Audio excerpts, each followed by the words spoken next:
धन्वंतरी निघंटूमध्ये एक श्लोक आहे, अश्वंतक महावृक्ष महादोष निवारण. याचा अर्थ काय की आपटा हा एक महावृक्ष आहे आणि आपल्या शरीरात असणाऱ्या सगळ्या दोषांचं तो निवारण करतो. आपल्या इष्टदेवतांचं दर्शन घडवतो आणि आपल्या शत्रूंचा विनाश करतो. अश्वंतक ह्या शब्दाचा शब्दशः अर्थ म्हणजे खडक फोडणारा. ह्या आपट्याची मुळं जमिनीत जाऊन खडक फोडून टाकतात. म्हणून वृक्षारोपण करताना खडकाळ जमिनीवर सुद्धा आपटा लावला जातो. आपट्याचं झाड हे मुतखड्यावरील सगळ्यात उत्तम औषध आहे. हाच आपटा जो आपण दसऱ्याला सोनं म्हणून वाटतो.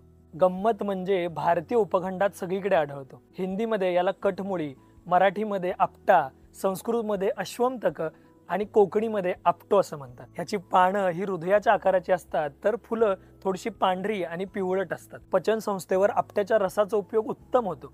मुतखड्यावर आपट्याचं झाड सगळ्यात गुणकारी आहे असं सांगतात.